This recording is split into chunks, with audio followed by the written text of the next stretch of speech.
Welcome to our YouTube channel Iqra classes ધોરણ 10 વિજ્ઞાન chapter number 5 જૈવિક ક્રિયાઓ બોર્ડની પરીક્ષા 2025 માટે મોસ્ટ આઈએમપી પ્રશ્નો.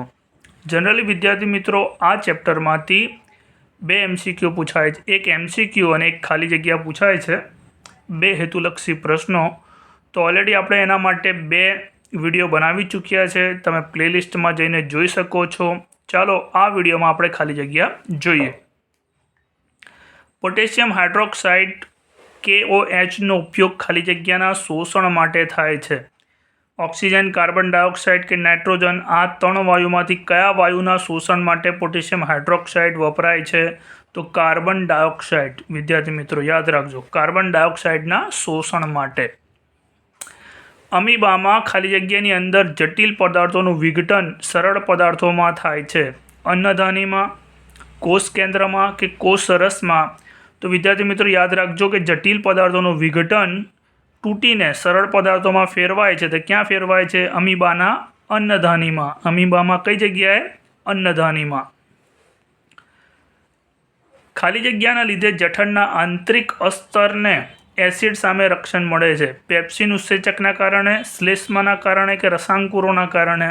તો આપણને ખબર છે વિદ્યાર્થી મિત્રો કે જઠરમાં હાઇડ્રોક્લોરિક એસિડ જો ઉત્પન્ન થાય છે એનાથી જઠરની અંદરની દિવાલને નુકસાન ન થાય તે માટે એની જ આંતરિક દિવાલમાંથી શું નીકળે છે? શ્લેષ્મ નીકળે છે. ઓકે, તો એસિડથી રક્ષણ કરવા માટે શું હોય છે? શ્લેષ્મ હોય છે. ઓકે, ચાલો આગળ જઈએ. ખાલી જગ્યા પાચન માર્ગમાં સૌથી લાંબામાં લાંબો ભાગ છે.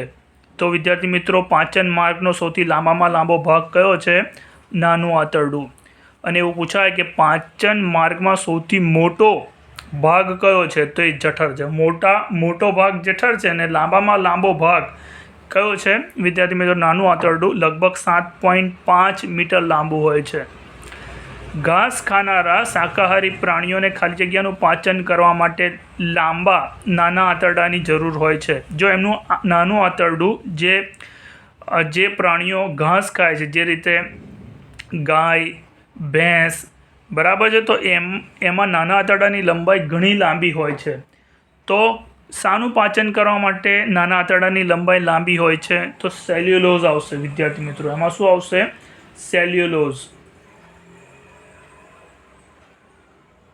સેલ્યુલોઝના પાચન માટે નાના આંતરડાની લંબાઈ વધુ હોય છે, એટલે લાંબુ હોય છે. આપણી સ્નાયુ પેશીમાં ખાલી જગ્યાનું નિર્માણ થવાના કારણે સ્નાયુઓ જકડાઈ જાય છે. શાના કારણે? વિદ્યાર્થી મિત્રો લેક્ટિક એસિડના કારણે. કારણ કે ગ્લુકોઝમાંથી કાર્બન ડાયોક્સાઇડ, પાણી અને એનર્જી ના બને અને લેક્ટિક એસિડ બની જાય તો આપણા સ્નાયુઓ જકડાઈ જાય છે. ઓકે, ચાલો. રુધિરમાં એક પ્રવાહી છે, પ્રવાહી માધ્યમ હોય છે જેને ખાલી જગ્યા કહે છે. એને શું કહેવામાં આવે છે? પ્લાઝ્મા. અને પ્લાઝમાનું બીજું નામ છે રુધિર રસ. ઓકે, યાદ રાખજો, રુધિરમાં એક પ્રવાહી માધ્યમ હોય છે જેને શું કહેવામાં આવે છે? પ્લાઝમા અથવા રુધિર રસ કહેવામાં આવે છે. માછલીઓનું હૃદય ખાલી જગ્યા ખંડોનું બનેલું હોય છે. કયા ખંડોનું? કેટલા ખંડોનું બનેલું હોય છે? 2 ખંડોનું બનેલું હોય છે. ખાલી જગ્યા નામના યંત્ર દ્વારા રુધિરનું દબાણ કે રુધિર દાબ માપવામાં આવે છે. બ્લડ પ્રેશર શાનાથી માપવામાં આવે છે વિદ્યાર્થી મિત્રો? સ્પિગ્નોમેનોમીટર. ઓકે, સ્પિગ્નોમેનોમીટરથી માપવામાં આવે છે. શું માપવામાં આવે છે? બ્લડ પ્રેશર, રુધિરનું દબાણ. અચ્છા, ખાલી જગ્યા એક આવશ્યક ખનિજ તત્વ છે જેનો ઉપયોગ પ્રોટીન અને અન્ય સંયોજનોના સંશ્લેષણ માટે થાય છે. તો એ કયું છે વિદ્યાર્થી મિત્રો? નાઇટ્રોજન. જે પ્રોટીન અને અન્ય સંયોજનોના સંશ્લેષણ માટે ઉપયોગી ખનિજ તત્વ છે. ખાલી જગ્યામાં ખોરાક પક્ષમોની ગતિ દ્વારા પહોંચે છે. શામાં? પેરામિશિયમમાં. આ પણ એક કોષીય સજીવ છે. અમીબા પણ એક કોષીય સજીવ છે, પણ પક્ષમોની ગતિ દ્વારા કયા સજીવમાં ખોરાક પહોંચે છે? તો પેરામિશિયમ દ્વારા. ઓકે, ચાલો આગળ જોઈએ બીજા પ્રશ્નો. નાના આંતરડામાં આંત્રરસના વિવિધ ઉત્સેચકો પ્રોટીનનું ખાલી જગ્યામાં પાચન કરે છે. જો વિદ્યાર્થી મિત્રો નાના આંતરડામાં જ્યારે ખોરાક પ્રવેશે છે તો એમાં પ્રોટીનનું એક બીજા પદાર્થમાં સંપૂર્ણ પાચન થશે તો એને પાચન કરવા માટે નાના આંતરડામાંથી એક રસ નીકળે છે, જેને શું કહેવામાં આવે છે? આંત્ર રસ. એમાં વિવિધ ઉત્સેચકો હોય છે અને ઉત્સેચકો પ્રોટીનનું એક બીજા નવા પદાર્થમાં પાચન કરી નાખે છે. નવો પદાર્થ કયો છે? પ્રોટીનનું એમિનો એસિડમાં પાચન થાય છે. ઓકે વિદ્યાર્થી મિત્રો, યાદ રાખજો, જે ઉત્સેચકો આંત્ર રસમાં હોય છે એ પ્રોટીનનું શામાં પાચન કરી નાખે છે? એમિનો એસિડમાં કરી નાખે છે. અને એ જ નાના આંતરડામાં આંતરરસમાં વિવિધ ઉત્સેચકો હોય છે જે કાર્બોહાઈડ્રેટનું શામાં પાચન કરે છે? ગ્લુકોઝમાં પાચન કરે છે. કાર્બોહાઈડ્રેટમાંથી શામાં પાચન કરે છે? ગ્લુકોઝમાં કરે છે. અને એને એ જ ક્વેશ્ચન છે કે આંતરરસમાં વિવિધ ઉત્સેચકો હોય છે જે ચરબીનું શામાં પાચન કરે છે? એ ચરબીનું ફેટી એસિડ અને ગ્લિસરોલમાં પાચન કરે છે. ઓકે વિદ્યાર્થી મિત્રો, તો યાદ રાખજો, પ્રોટીનનું સંપૂર્ણ પાચન એમિનો એસિડમાં થાય છે, કાર્બોહાઈડ્રેટનું ગ્લુકોઝમાં થાય છે અને ચરબીનું ફેટી એસિડ અને ગ્લિસરોલમાં થાય છે. ચરબીને ઇંગ્લિશમાં ફેટ કહેવામાં આવે છે અને ફેટ પરથી ફેટી એસિડ તમે યાદ રાખી શકો છો.